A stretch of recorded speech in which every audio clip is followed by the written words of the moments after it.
Here we go. And we're live with a podcast here. Mike and Jeff is all fired out today. Yep. He came prepared. I I even got did my not. fire socks. I just do have my black on. No orange, though. But, yeah, we have a good amount to talk about today, actually. Yeah, we have wow. Kind of, this kind of just broke right before we got onto the podcast, actually. The Tom Wilson thing. Yep. There's some Phantom stuff we want to talk about. The Flyers play the Panthers tonight and everything. So I guess we can just kind of get right into it and talk about this Tom Wilson suspension. Yeah. Apparently getting reduced, Yep. but not reduced because he's already played 16 games. But it was reduced to 14 games. Right. I'm very confused because, so according to Elliot Friedman, Tom Wilson's suspension that was originally 20 games is reduced to 14 games by the third-party arbitrator. Mm-hmm. There's no, and then he said afterwards, no time machine to play, whatever that means, but he does get some salary back. Frank Saravelli tweeted out, independent arbitrator, kind of going more about that. Yeah. So basically, Wilson gets back $378,048 in lost salary. He's eligible to play immediately, but effectively a 16-game suspension because the process took so long for him. September 30th hit. So I don't know. And then he had a tweet after it saying that didn't sway the arbitrator at all. Exactly, and a little bit more about that. What you're referring to. Saravelli also tweeted out earlier. He said, "Interesting." NHLPA cited email Bill Daly sent to George Peros at 5:05 p.m. on September 30th, which is the night of the Tom Wilson hit on Oscar Sundqvist, as trying to influence Department of Player Safety. It says, quote, "Looks like a big one. The Emergency Assistance Fund, which receives forfeited salary of personnel players, is going to be happy," end quote. And like you said, the independent arbitrator, who's Shyam Das, said he was not persuaded by the NHLPA's suggestion, by the way. But the thing is, it's just confusing to me is, how is this going to work? Because... And you shouldn't have been persuaded either because you're an independent arbitrator. And exactly. That's why you have an independent arbitrator, so you avoid this. Avoid those things. Yeah, so my biggest question is, what does this even mean? Actually, okay, so here's exactly... What it means is that I think the NHLPA kind of had an understanding that Wilson's suspension is going to be a long one, and they wanted to try to get it down before it got out. Right. Which probably doesn't look too good for the NHLPA.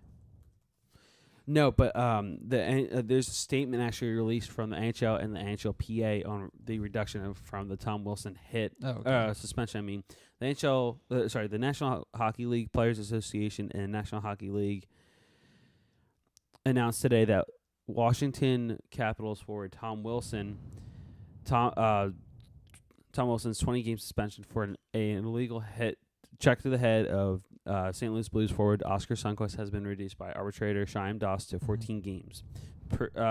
Pursuant to this ruling, Wilson is eligible to play in Washington's game tonight at the Minnesota Wild. Okay, so that answers the question of yes. when he would be able to come back.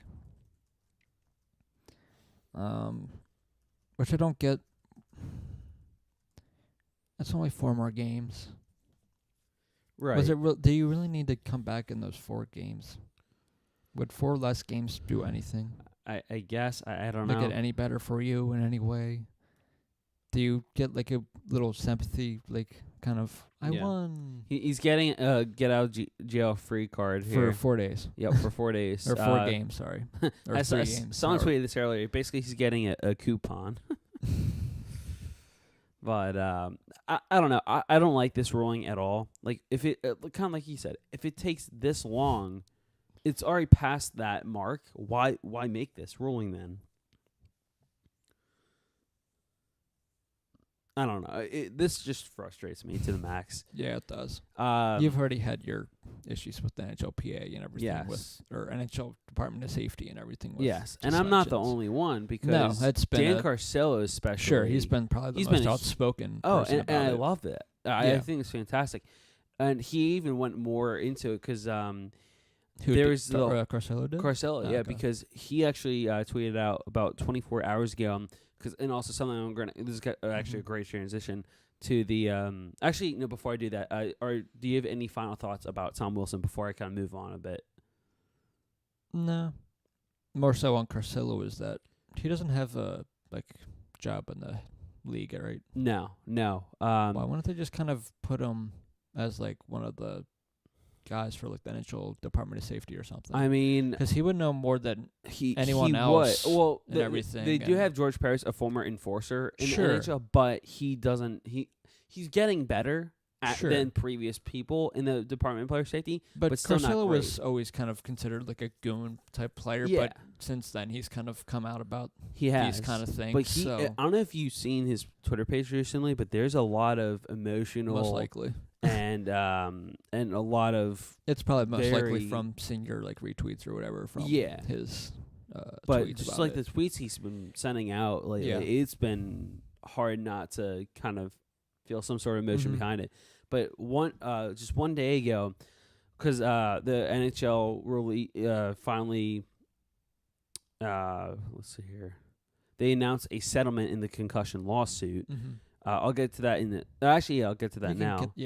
That kind of goes hand in hand with this Tom Wilson thing. So plaintiffs' counsel in the consolidated multi-district litigation and the NHL announced today that they have reached a tentative non-class settlement of the litigation. It was reached after months of court-ordered mediation overseen by the Honorable Jeffrey J. Keyes. The NHL does not acknowledge any liability for any of plaintiffs' claims in these cases. However, the parties agree that the settlement is a fair and reasonable resolution and that it is in the parties' respective best interest to receive the benefits of the settlement and to avoid the burden, risk, and expense of further litigation. So, my biggest thing is, so here's a little bit more actually. The lawsuit consolidated in a federal court in Minnesota was by far the largest facing the league. The NHL, as it has for years, did not acknowledge any liability for the players' claims in the proposed settlement and can terminate the deal if all 318 players or their estates don't elect to participate. A tentative of $18.9 million settled Monday with more than 300 retired players who sued the league and accused of it failing to protect them from head injuries or warning them of the risks involved with playing. The settlement is significantly less than the $1 billion agreement reached between the NFL and its former players on the same issues of head injuries. Each player who opts in would receive $220,000 and would be eligible for up to $75,000 in medical treatment. This and there's the whole article on NHL.NBCSports.com, but it's a great article, kind of breaking down everything. I still don't approve on how they kind of handled this. Yeah, because it shouldn't have taken this long. No, but for kind of going back to Carcel though, he noted one particular statement in that article and says, quote, "The NHL does not acknowledge any liability for any plaintiff's claims in these cases," end quote. Then you put underneath that, to all former players, do not accept this settlement for the concussion lawsuit. You will be forced to be seen by the NHL and the NHLPA doctors to determine if you're eligible for treatment. So, Carcelo, and he even went as far as tweeting out to Wayne Gretzky. He said, "I want Wayne Gretzky's thoughts on the concussion lawsuit. I want him to use his platform to help the men who protected him throughout his career. Right. Lack of pressure from former players is a direct result of this insulting attempt at a settlement. I'm asking for your help, Wayne." Mm-hmm. So I'm curious to see if Gretzky would actually respond. You'd kind of hope so. Yeah, but someone made an interesting point. They responded to Carcelo. He would never speak because he's part of the NHL. Carcelo said, "I know, but human to human, I hope he texts me. He was my coach when I began my career in 2007 with the Coyotes. We had a good relationship. I'm asking for his help to, in turn, help reach guys of his era who may be struggling in silence." Yeah. That's kind of the same thing the NFL's kind of going with too with concussions. Yeah. I don't know which one's doing it better, but they're both kind of have their shit with it. So. They're both doing a horrible job. Yeah, It both. could easily be better, but Yeah. I think the NHL probably has it better because I feel like there's a lot less. I know there's probably similar numbers to the concussion, but there's Right. a lot less. A lot less people with like severe kind of things, or at least maybe they do, but aren't really outspoken about it. Right, and honestly, one of the very few people who is obviously Dan Carcillo Right. with all this, and there have been some other players that have kind of spoken You think more as like got older, like some of the older, like the goons or whatever, would kind of be with Carcillo on this one, right? Just because they're the ones that were always out there getting their heads kicked in and everything, because they were the ones always being the enforcer. Kind of going back to George Peros, he was one of those players, right? And that's why I'm very surprised. I get it that he works for the NHL Department of Player Safety, but they want to make the game safer. Right. He needs to listen to someone like Dan Carcillo. Yeah, but then I'll always go with the thing that everyone says about Gary Bettman. He's not a good person to kind of lead this charge for the NHL. No, he's an awful one. Same with NHL. How what's his face isn't either. Bill Daly. But now the commissioner of the NFL. Roger Goodell. Yeah. No, they're not the ones I would want to oversee this no, kind of thing. they are just awful for this. Yeah. And also, especially if you look at the NHL because of how they've handled some of these suspensions due to concussions and everything, or hits, which is interesting. And there's kind of been some shake-up since we last podcasted, Jeff, in the NHL standings in the Metropolitan. There has been. Wow. The Rangers were in last. They're in second now with 20 points. What is going on? This I'm telling you, this is a very... Columbus is in first with 22. The Flyers came back. They're tied for third with Carolina with 19 points. Pittsburgh is in fifth. I guess it can... They're kind of ahead, if you want to put it this way, because they've played one less game than Carolina. Yeah. So. Yeah, no, they are. That's exactly why they're ahead in the standings, because they have one more win. They not only have one more win, but they have played one less game. Mm-hmm. They have one less overtime loss. They have the same amount of losses. They have two less. Yeah, two less, but they have one more overtime win and tied with that. Islanders fell off. No surprise there. No. And the Devils are in the basement. Same thing with... the thing that does surprise me, though, is they are behind both Florida, Detroit, and Ottawa. Yeah. Florida's kind of coming back a little bit, too. Yeah. They had like 9 points the last time. Well, it also helps the fact they get Roberto Luongo back. That that's a big help right there. Has there been if he's playing tonight or not? Most likely. I don't see why he would think so, but I guess it's too early to say who's playing or what. Actually, what's even more surprising, if you want to look at the Metropolitan, is 8 New Jersey. I want to say it's not a surprise there. You could make the argument that New Jersey's kind of... They're a team you can put kind of anywhere after the playoffs, but right above them is Washington at 7, and 6 it's Pittsburgh, tied with 17. Yeah. So we're tied with that 6th. It's probably the same thing with the Eagles with the Capitals, kind of the hangover with the Super Bowl or the Stanley Cup kind of thing. The Penguins, slow start. Yeah, for sure. And also, it doesn't hurt. But this isn't a surprise. I kind of felt that there was going to be a drop-off with the Penguins sooner rather than later, but at some point. But by the way, it's also too early to kind of look into this. I agree. It's kind of interesting. Well, especially if you see how much the Flyers fell off, because they were right around where Pittsburgh and Washington were. Yeah. A week ago. They really were, and they just... It was that Western road trip that really helped them. Exactly. And getting, 9 points out of less 10 games or something like that? But going back to tonight's game for the goalies, it's actually confirmed that Brian Elliott and Roberto Luongo are facing each other. There you go. Moose is 6-5 with a 2.67 goals against average. Shutout of the Blackhawks, which I want to get into in a second. And Luongo is 3-0 with a 1.42 I keep saying G, goals against average. And for Elliott, .909 save percentage, while for Luongo, .952. Mm-hmm. But I guess since we can kind of go, since we haven't podcasted since the Joe Quenneville firing and everything. Yup.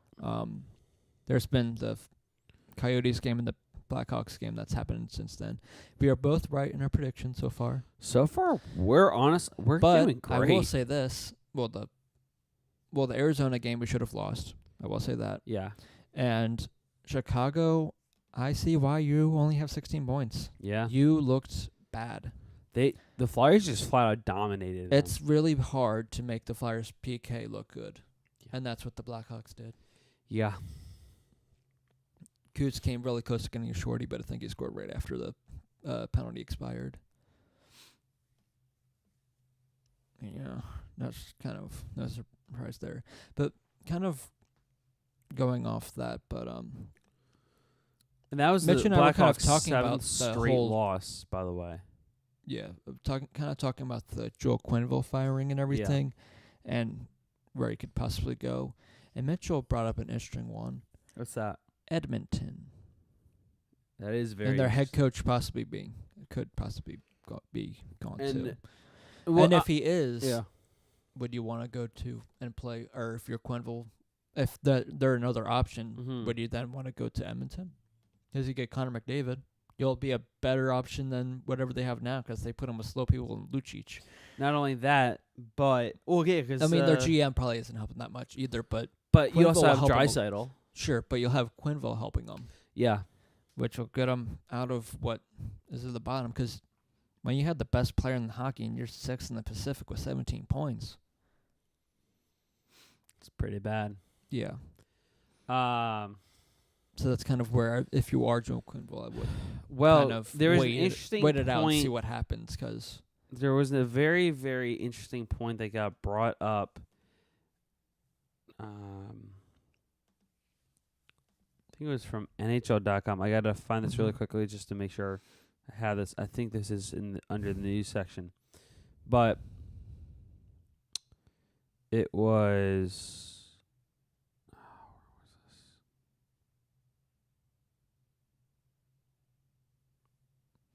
What was it on? Okay, maybe not. Okay, let me... Because I think it might have been... I don't know if it's on the website or the league or something, but... man, this is annoying me. Because they were talking about just some possibilities, and one of those... Here it is. Okay. I'm glad I found it. Because it's an article from NHL.NBCSports.com. Talks about the Morning Skate World Cup 2020 talks and possibility of Joel Quenneville going to Seattle for that expansion. Because Dave Tippett says he won't be coaching them, but there's a possibility that his good friend Joel Quenneville could. I don't think... No. That could happen. I don't know. For Joe Quenneville, that'd be too long of him to be out. That's exactly why I'm thinking that's not going to happen. I'd see John Stevens going there, maybe. Yeah. And if I was Quenneville, I would kind of wait it out and see what happens with these other teams. Yeah, I think I would wait it out. The options that you have now was what we said. If there's a possibility, Blues might fire their coach, Blackhawks just fired you, but there's obviously other options. But yeah, but the Kings are kind of a dumpster fire at the moment too. Yeah. So I don't know if you want to go there. And the Pacific isn't the hardest division to play in. No.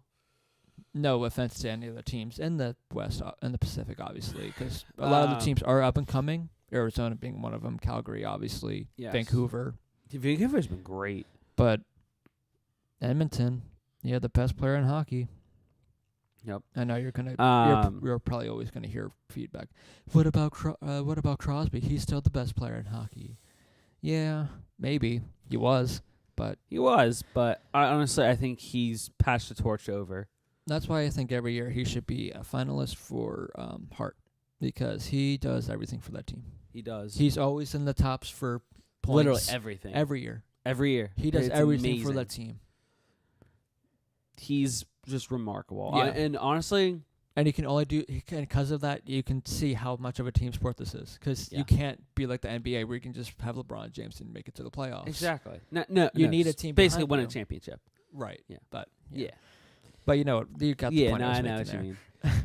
But Because this is a little harder to try to build it just around. Oh, for sure. It Like, shouldn't be hard to build around Connor McDavid. no, it's not. Like, literally, he is a franchise player. Teams would hope for the opportunity to even see this kid play. Like, yeah. Jeffrey, over here. Okay, Whitmer, go Why ahead. do you trade away Taylor Hall? You'd be so much better if you kept them. And this trade, that's still literally. I'll give you a good thing, right? Or not a good thing. I'll give you a great example. Basically, trading James Van Riemsdyk for Luke Shen.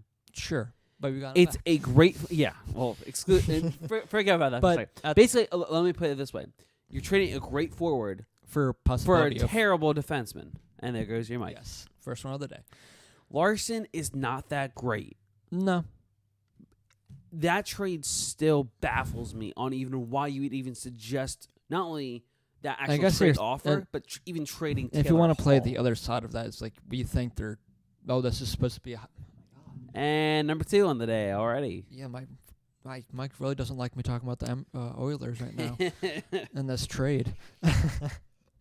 But I guess if you want to put it the other way, that they thought these defensemen, Luke Shen and whatever his name Larson, were supposed to be good defensemen. No.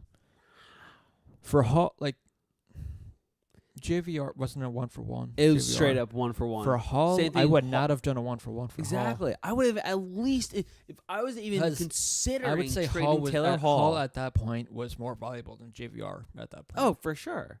But still, here's the thing is, because when they made it the last time they made the playoffs, they had Hall on the team, right? For Edmonton? Yeah. That's a great question. Because that was 2 years ago when they beat Anaheim, right? Or they lost Anaheim. They lost Anaheim, but they beat San Jose, I think. Yes, that was the. Let me. That was 2. Yeah, that was 2 years ago, I think. I think you're right on that. So their season, so they beat San Jose. That was 2016, 2017. They beat San Jose in 6 games. That was a huge upset. And then they lost to the Ducks in 7. So, and wow. There's your third Mike mishap of the day already. Okay. So, I'm looking at their roster right now. Okay. He moved to New Jersey, 2016, 2017. Yeah. So, I'm not seeing his name on the roster. So, yeah. So, that's that. Then that was the year they went to the second round. Yeah.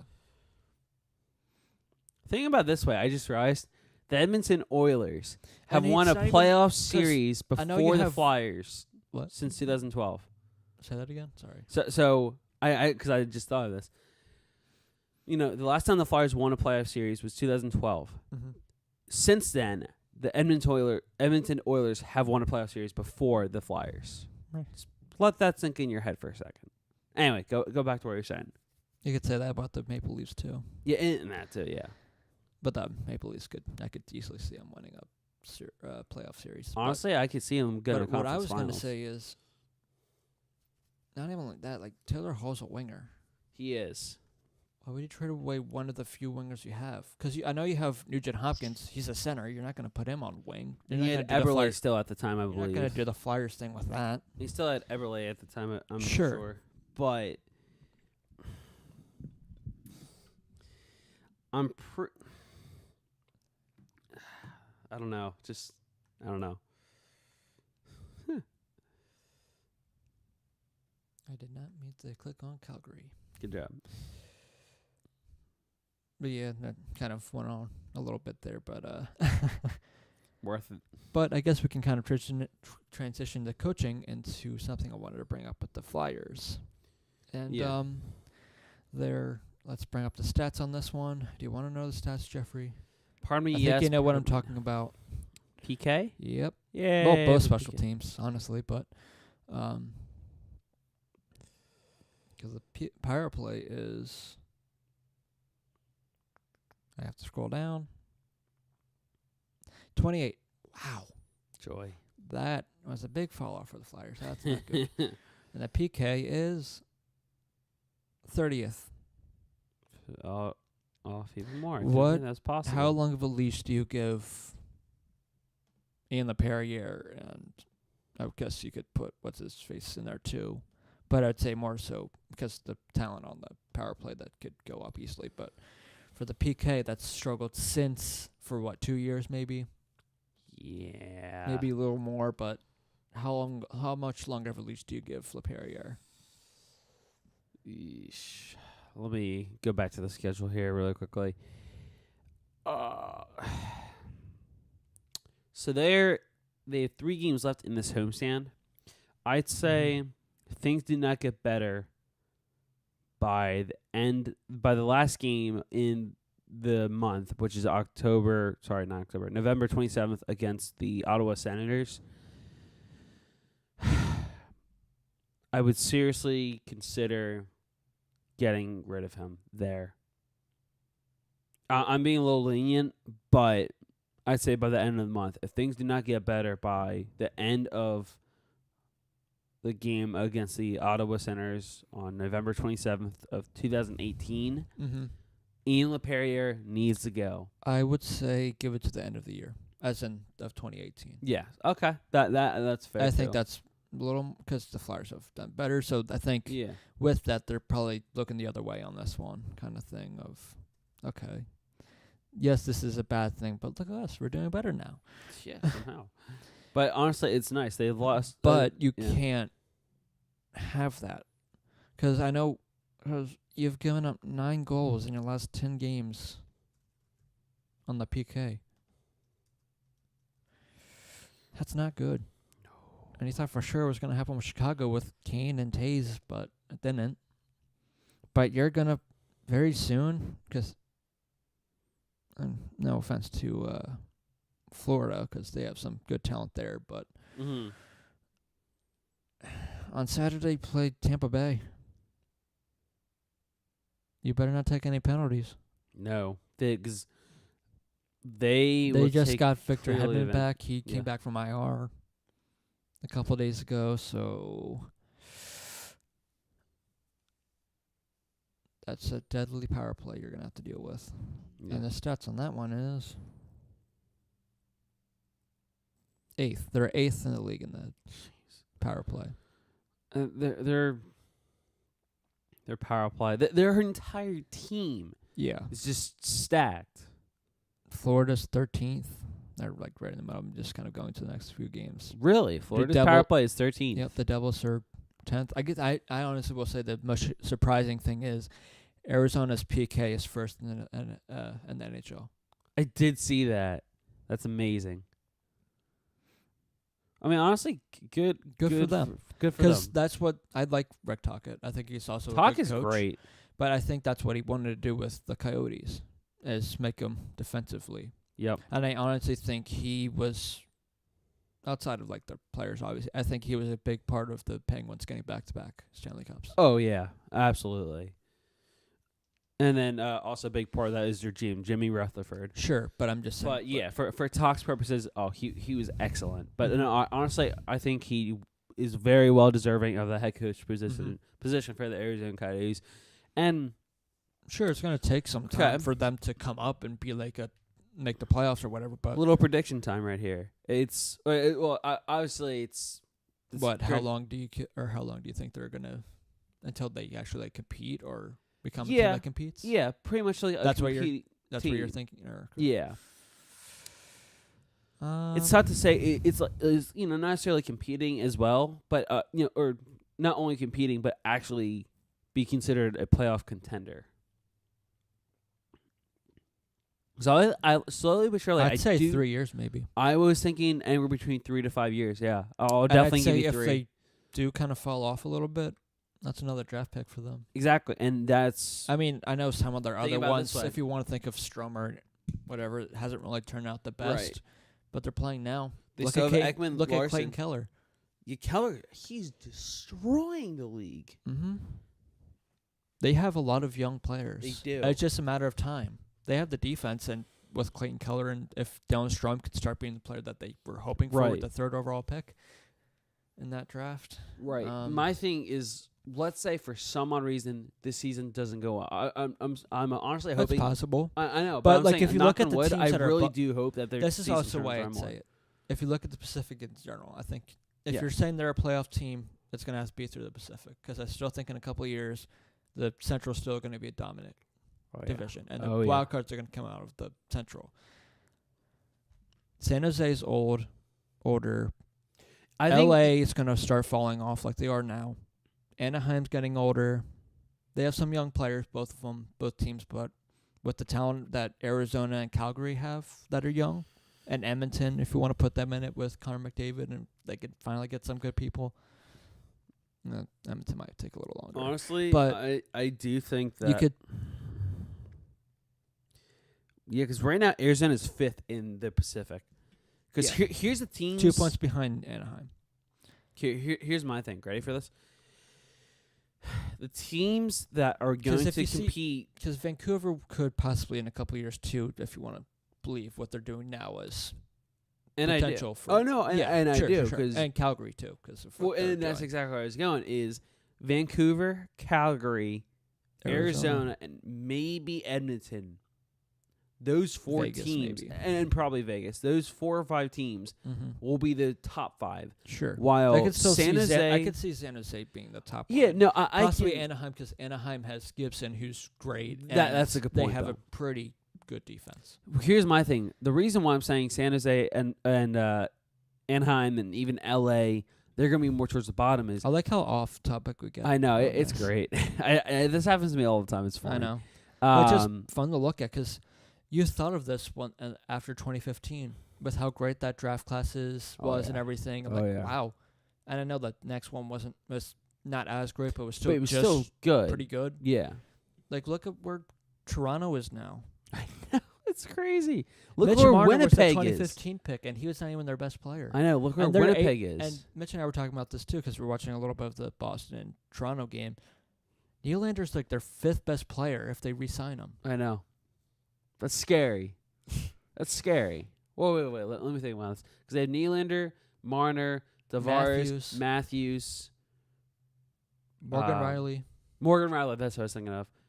I feel like they have at least a few other players that can. Sure. But those are the main 4. The AHL team won the Calder Cup. Yeah. So, honestly, I'm excited for Toronto. That they are due for a long playoff run. Buffalo's probably not that far now. No, and that's another team. But, sorry, going back to the Pacific really quickly.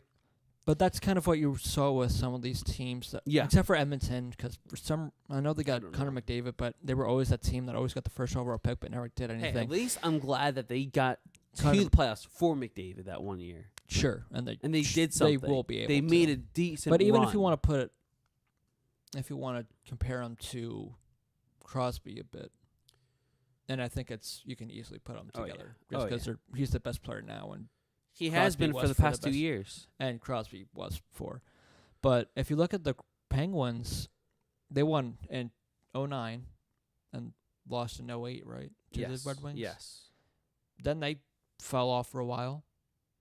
Crosby was still just as dominant. Yeah. And then they just won the back-to-backs in 16-17. That's something I could possibly see with Edmonton. Yeah. But if they got a good enough GM. Here's my thing is Anaheim and San Jose, along with LA, they're getting old, like you said. Yeah. San Jose. LA's just going to fall off. LA's going to fall off. Anaheim, I know they're going to fall off. They have great players, obviously, but everything else around them is kind of. But I think Anaheim's going to fall off. San Jose is the only one out of those 3 teams that's actually going to still somehow be able to compete, just because they have a younger core than both of those teams. They have a younger core. They have some great young players, too. Tomas Hertl. They have Timo Meier. Yeah, Timo Meier. Martin Jones, of course, is still very young. I think a huge question will be if they can re-sign Karlsson. Because here's the thing. So far, I know he's kind of come off. He started off slow. But he's still Erik Karlsson. You know, and my thing is that Karlsson, in my opinion, I think Karlsson would have started off slow, but they're slowly getting back. They're they're tied for second. They're about, just a point behind the last 10 games are about Canucks. 500, 5-3-2, 5-5. If you want to put the losses together. And if you look at the... Okay, here's something. Look Yeah. at the last 10 games. Look For at who? in the Pacific. Right. Look at Arizona compared to the rest. 6-3-1. Wow. Everyone else has been about... L.A. 3-7. Everyone else has been about 500. The only there's been If Arizona three of those teams have not been 500. If Arizona can Anaheim, Vegas, and L.A. If Arizona can kind of keep like this pace throughout the season, like Calgary, I think that could be possible. Very slightly, they're behind Calgary in this, but possible. I like this Pacific division. Possible. I like it a lot. Possible sleeper team. You could really argue for that, and I'm with you on that one because Arizona, they're slowly but surely sneaking their way up. Ekman Larson was the best player when the Flyers were playing them their last game when they lost in the shootout or in overtime or whatever. Yep, he was their best player. He was, and obviously losing. He's remarkable. Losing their goalie doesn't help either. Ronta? Yeah. But no, it's just. But that doesn't matter either because their backup, who was playing against the Flyers, did great. Or has Darcy Kemper. Yeah, he's done well for them since he's come up. But and speaking about that last game, the Flyers won that one 5-4. Like Mike said, that was was in overtime. That was the home game. Back to back. Yep. And I will say, I think that happened because there was a couple days. I think if it was a back to back, as in the traditional back to back, as in the games right after the other or like day in between, I think the couple days gave the Arizona some time to kind of look at the Flyers again, look at that game, and give them that or make it that as close as it was. That's fair. If it was like a back-to-back, they might have still been a little frazzled from the night before or the day before. But in a couple days, and I don't know. That's just my thinking of it. Yeah. So, after that whole spiel. Yeah, I guess we can also talk before we get to the Flyers game tonight. And sticking with the suspension thing, and the AHL, the Phantoms have another suspension, and not by Aubé-Kubel because he's on the Flyers. But Tyrell Goulbourne was suspended 2 games for a slew foot, and in my opinion, it probably should have been more. I showed you it right before we got on air, and if you haven't seen it, they kind of resembled me of an NFL play of a horse collar tackle. Collar, yeah. Because he slews foot him, and then he tackles him down. He did. He got him just. It was practically. It was like a slew foot and a horse collar combined almost. Yeah. Yeah, but no, I do agree with you. That easily should have been more. That should at least be 5. Yeah, I was gonna say at least 5 to 10 because Goulbourne is a repeated offender. I'm pretty sure for the league. And that's not great because that was one of his first games back after being on the Flyers, or being in the press box for the Flyers. I mean, that's kind of his game now, was to do that, but right, but still, that's not a smart play. And Hextall's going to see that. Yeah, he is, and he has. Well, right. But I'm saying he's going to take a close look and say, okay, well, also, just actually finish your point. It's just really quick. He's going to say probably thinking, okay, kind of similar to what Nicholas Aubé-Kubel was doing before in the league for the AHL. If you don't shape up your game, you won't be in the NHL. Sure. But luckily for Knack, he has shaped up his game. Luckily for Knack, he has more upside. And that too. But we've gone this far. We've gone over 40 minutes in the podcast without talking about the 3 stars of the week. And our own Lord and Savior, Orange Jesus, Claude Giroux, has made it to the 3rd star of the week. And after putting up 8 points in the last week. Yeah, 3 goals and 5 assists. And honestly, that was remarkable. And that, honestly, because I was telling you this before we were on the podcast, that was a thing I hadn't even noticed him doing. Yeah. Because that whole Western trip, it was the second line. Kids. It was the kid line with Voracek putting up the points. Because that's actually I want to come up with a good line name for that. I want to see what the points were for them in the last week or whatever for that line. Yeah. Because they had a bunch of multiple point games or whatever. But all right, this might take a little while. It probably will, but because you're gonna have to calculate them all together. Well, yeah, because I was gonna look at the individual players in their previous games. Sure, but he was 3rd star behind Blake Wheeler, and who had 7 points, a goal, and 7 assists, I think Yeah. it was. And David Pastrnak, who also had 7 points, who had, 5 goals and 2 assists, something like that. Mhm. But in that road trip, Ding, check ding. this out. Ready? We said the secret word. We finally said Drew. So ready for this, Oh, though? no. And there goes your mic. All right.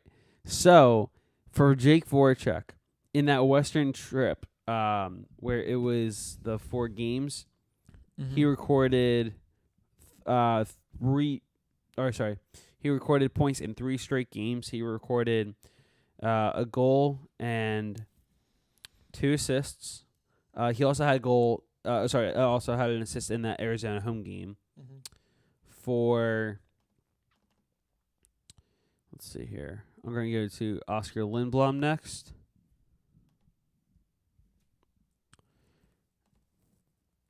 He had, once it loads.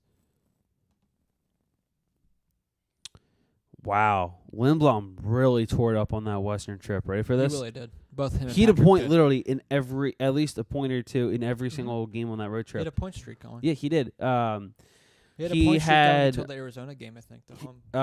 No, until the Chicago game. Oh, he didn't? Yeah, I didn't he had an put a assist in point. the Arizona home game. So I he didn't had think he 2 goals and 4 assists, a total of 6 points in that road trip for 4 games. So he had another 7 points if you put the Yes. assists in the home game. Yep. 'Cause that was also around then, too. And then finally, Nolan Patrick here. Let's see here. Yeah, Patty's been doing great. He's 9 points in 14 games. And in his Can everyone now say that he wasn't a bad pick? Yes. And he even had a point streak going too.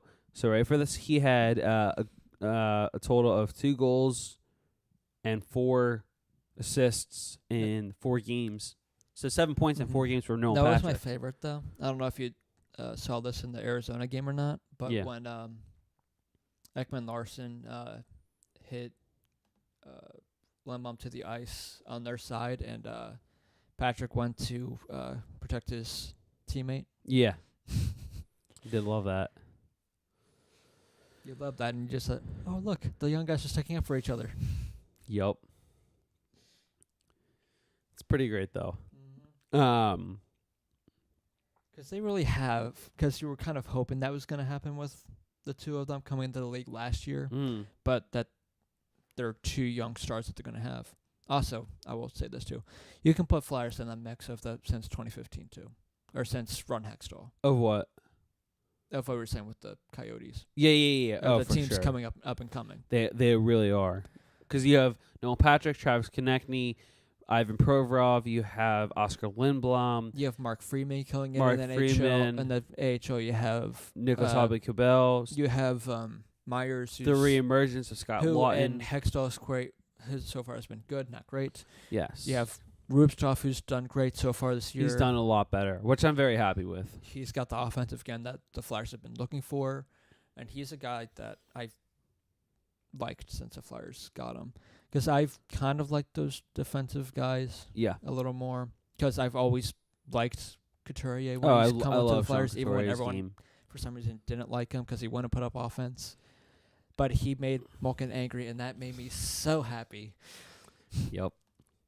Because when you can piss off someone like that, to like It's pretty Brandon great. Manning is to Connor McDavid. Connor McDavid. Oh, yeah. Brandon Manning also in the game against Chicago. He did his Usual Brandon Manning thing. he Scored a goal on his own And my net. favorite thing is that it went off his skate, And then he put kind of it in slammed the puck he in. put yeah. it in his own net. With his Here's the weird thing. It looked it looked like like he actually Yeah. meant to Yeah, do yeah, that. now I get why all the Chicago fans are begging or on Flyers Twitter saying, "Can you take him back?" Yeah, right. I'm not surprised. No. That was funny.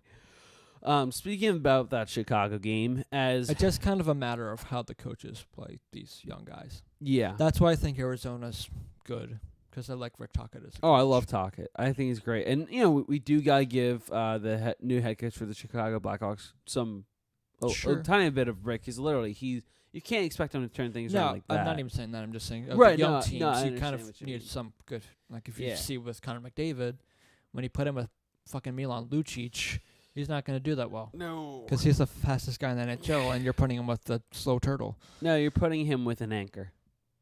Yep. But going back to the Chicago game really quickly, Claude Giroux, he opened up the scoring for a rather late 1-0 Flyers lead with 5:04 remaining in the first period, and Sean Couturier with a gorgeous move. Just as the penalty kill was ending, I think he received a pass. Yeah, he received a pass from Claude Giroux. Mm-hmm. No, he fought off Duncan Keith. It might have been that, and I feel like he might have intercepted it, and there's kind of, or Actually, hold on. he might have blocked the shot or something. It was because it says Drew and Haig got the assist on Couturier's so goal. Must have been a pass up. Yeah, so it was a pass up to Couturier. He fought off, I believe, his Duncan Keith. Another Blackhawk was right there with him, but he went around him towards the left side of the ice, going more towards Crawford's right, and he just put it right past Crawford. It was a gorgeous, gorgeous goal. And then Couturier, like Mike just mentioned, got some insurance from our old friend Brandon Manning. Also, if you want to be happy with the Flyers, the top line starting to be the top line. Yes. Couturier, we could look up Couturier's last couple games too. Oh, I'd love to see that. But Couturier's game's turning around. Giroux, obviously, they're turning into the players they were last year. Yeah. Konechny's not far behind either. Patrick's been that superb. Second line, obviously, which is why JVR coming back is going to be huge if he can come out on fire. Yeah. But yeah. No offense to Weiss, because Weiss has done better. He has. I admit that. In the past game, obviously, he had the game-tying goal against Arizona, thanks to Ghost. But he did score. He did put it in. He has looks noticeable, better, not in a horrible way. He has had chances, but yeah. He's obviously going to stay in the lineup when JVR comes back. I agree, actually. But that's going to be huge for that third line. Oh, for sure. Like Simmons had I think he did pretty good on the road trip as well. But that and we can take a look at his stats. I think he had like in recent games. He had one goal and a couple assists, I think. Yeah, so look, that's a big boost for the third line. Right. But yeah, so Couturier's goal, he actually meant to pass it in the Chicago game. He centered it, went off of Brandon Manning's skate, and then he kind of slammed the puck in accidentally or on purpose. I don't know. It was accidentally, but it looked like it was on purpose, but it was accidentally, of course. Assist by Claude Giroux and Ivan Provorov. Then Nolan Patrick with a nice move and to get around a Chicago defenseman and fired home the empty netter. 4-0 Flyers win their first shutout of the season. Mm-hmm. Brian Elliott. And also, superb. I was thinking of this too. I think that might have been the first game the Flyers kept the team to less than 2 goals. Yeah. All season. That's honestly a great point. Because I don't remember last time the Flyers kept the season that the Flyers kept the team to 1 goal. That I can actually tell you. Yeah, so November so far, nope. Wow, you're spot on. Got it. Oh no. The first time was actually when they beat Anaheim 3-2. What? So you're close. On October 30th, they beat the Ducks 3-2. I said less than 2 goals. Oh, less than 2 goals. I'm sorry, but yeah. Then 2, you're right. Yeah. 2 or less. I got you now. But yeah, no, that is the first time then. Yeah. But oh wait, no, I was wrong. The Vegas game, the home game that they lost to Vegas, that was a 1-0 game. Oh, I see what you're saying now. Sorry, I thought you were talking about in a win. Nope.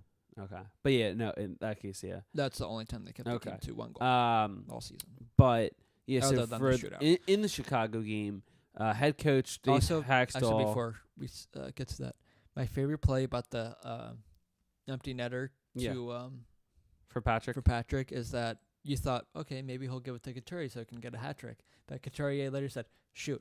He pointed his stick at the net. He said, shoot. He said to shoot. Oh, shoot is the... No, I think it's Couturier. Is it Couturier? It might be. We'll go with Couturier. Yeah. Or maybe just that first line, because the first time it happened was Giroux. Yeah. But yeah, you were saying about Hackstall. Yeah, so for Hackstall, he credited Travis Konechny actually as the, quote, the best forward along the wall for Chicago. He said, I thought he was tremendous. Right. I'll take it. That's big praises for him. That's extremely big praises for him. I also kind of thought of this, too, if you want to put, because I saw a tweet from Charlie saying it's the Flyers. Twitter hadn't said anything negative because of the shootout or whatever. I'm like, well, if you really want to go there, I can show you next stats from the game, and then you can kind of argue that. But I will say this, though. Why I'm kind of happy, it's they can't, or where if you call up Myers or Freeman or whoever later in the season with an injury, seeing how Aubé-Kubel played right under 5 minutes against Chicago. But that's why I kind of am a little skeptical or worried that if you do call them up, that their minutes are going to be down or aren't going to be that great. Yeah. Because Hackstall does it with all his young people. He did it with Konechny last year, and he just gave Konechny praises for his on-the-board stuff. He did. And Konechny's best thing he can do, other than some of it, speed and everything in his skill that he does have, is his ability to get into the faces of people. Nice. Get into their heads and everything. There you go.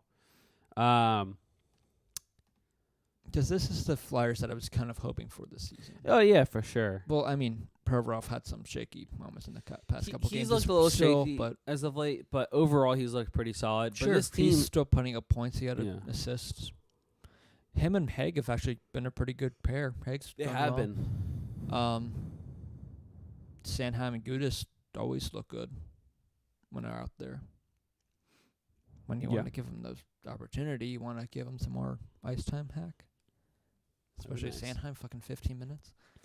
It literally goes Ivan Provorov 24 minutes, then Haig 20 minutes, then it's Ghost with 18 and a half, then it's Fullen with 18, Gudas 18, Travis Sanheim 15. So we apparently live in a world where Travis Sanheim's getting less ice time than Christian Fullen. Nice. They, for some reason, are really high on him now. Yeah. But he hasn't done horrible. He had 4 blocks. Knock on wood. He did have 4 block shots in that game or whatever. But quickly though, for still on the Flyers, a possibility that James Van Riemsdyk might return Thursday. Nothing definite. He won't return tonight, but Thursday is still a possibility. So, and if not that, then most likely Saturday, I'd assume. I can't say anything for sure, but that's what it's looking like, which is great for the Flyers. He did practice yesterday, but still in a no-contact jersey. Yeah. He was still in no contact, but he was playing in contact drills, so he's getting closer. And obviously, like Jeff said, there is a game tonight.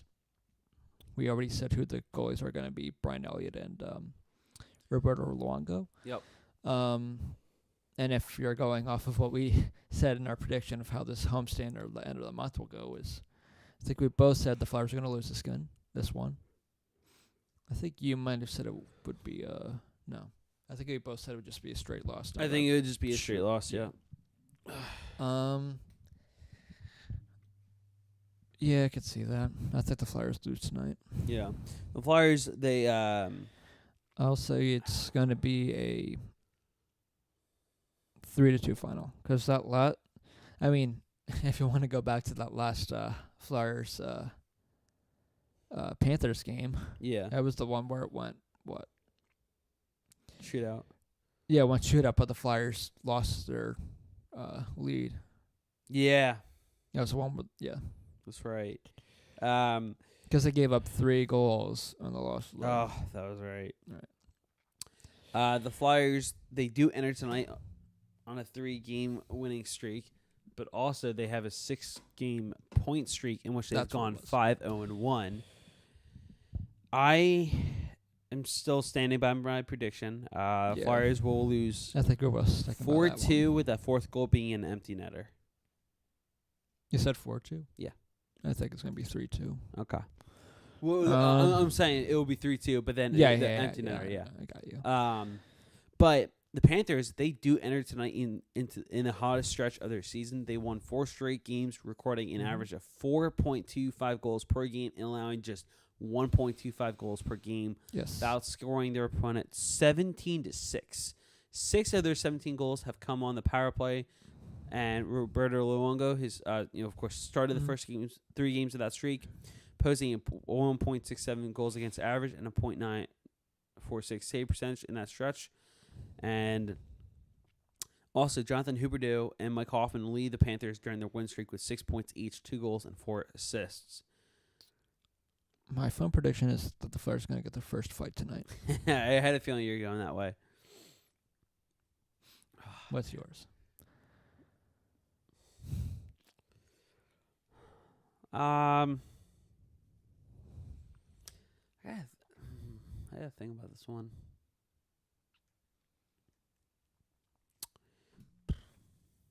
It is a home game, so they can be really creative on this one, Jeffrey. Yes, that's a great point. Yikes.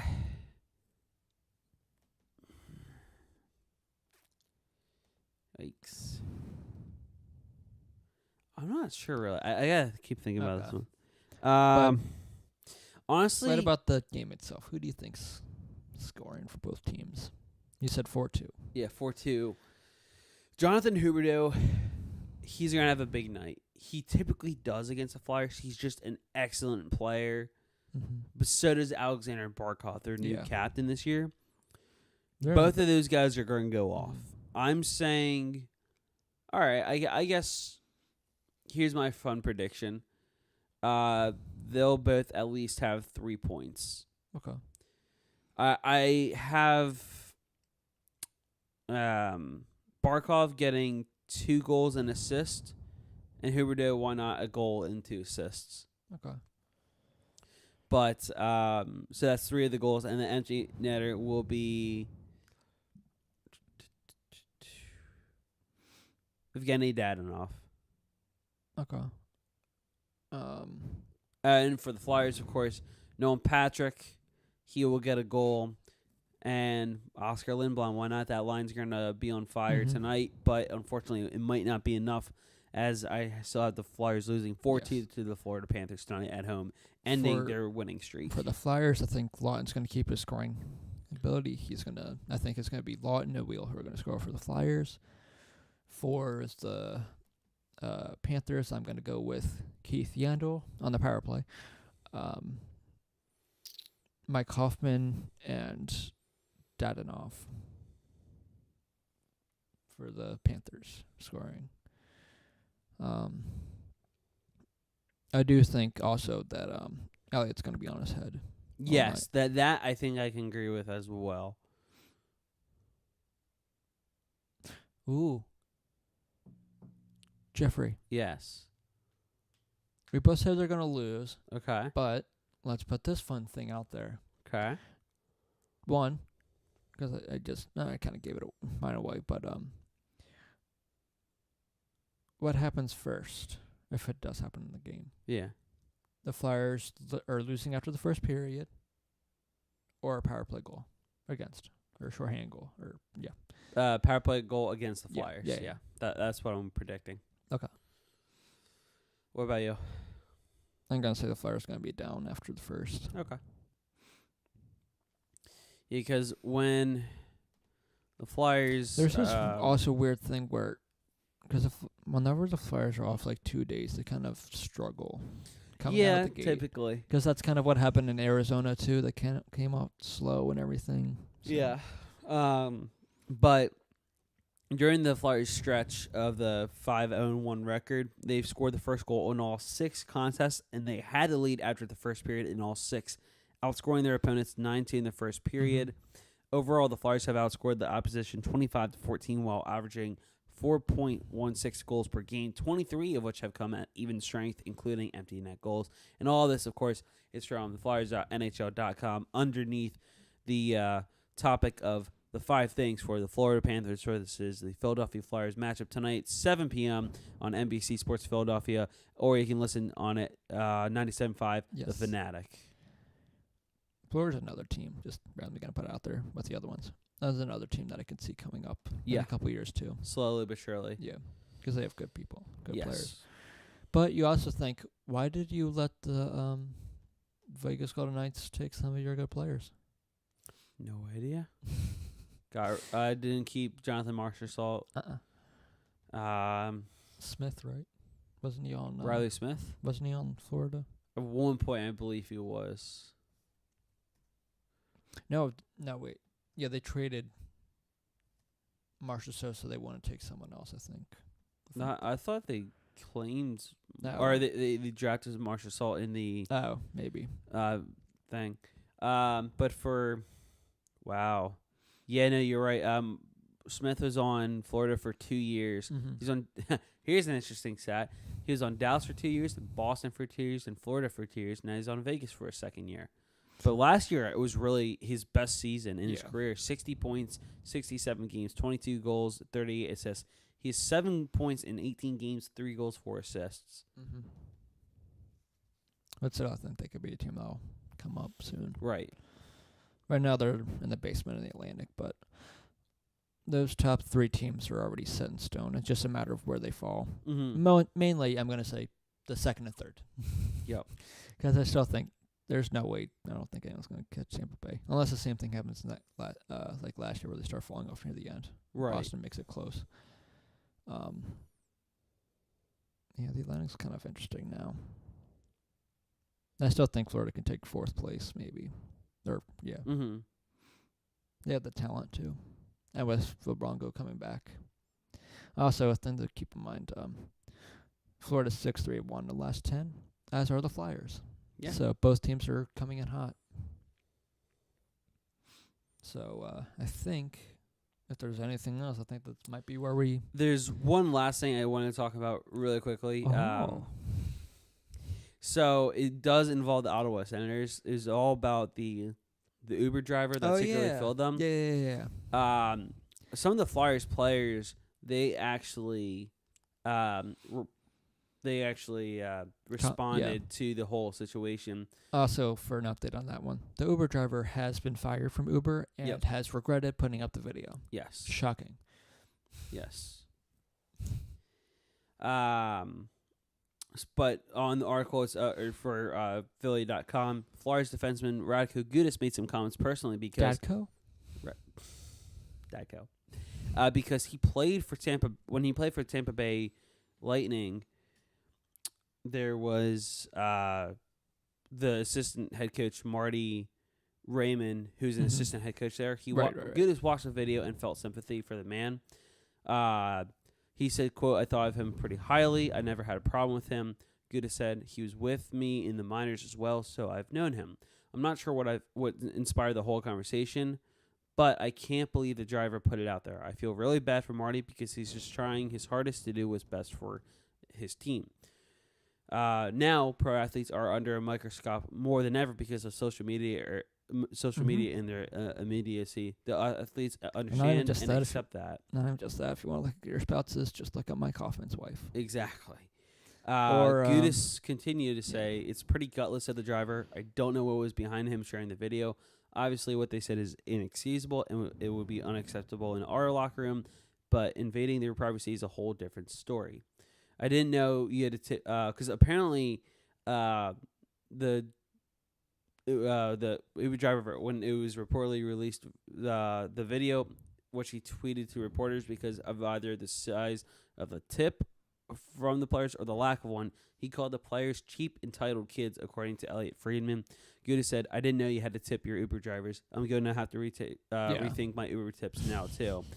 Sean Couturier also said, "It's sad what this world has come to. Someone's trying to make money off of a video." He did not condone the players bad-mouthing one of their coaches, but he did say that their words should not have been made public. Everyone's had a rough day with their boss at work, or at any job in any career path. He said it's I not like said the the same first time thing, it's Coots. happened, but it may be the first time something like this has come out in the public Ding, that way. ding. Players are getting more afraid to be candid about their feelings. Guys are not expressing their opinions as much as they used to and not being as honest and open. You see these type of things, and guys are scared to come out and say what they actually think. So when they do, they're exposing a secret video. Couture continued, excuse me, and say it's tough to watch, adding he will be more careful in what he says in a taxi or Uber. So, with all this, Coots is my hero. yes, he's everyone's hero, I think, at this point. Mm-hmm. And if he's not your hero, Yes. then there's something going on. And it's finally getting his recognition he needs from the league and everyone Yes. else that we've already known for years. Oh, So for sure. with But, that, yes. I think that's where we're going to end it. I guess we'll see you. You can check out the Mike and Mitch podcast on YouTube or our Twitter page for recent episodes if you missed any, if you want to get caught up. Obviously, it probably won't mean much, like a month ago's episode, but, if you want to watch it, it'll be there. So, until then, our next one. See you.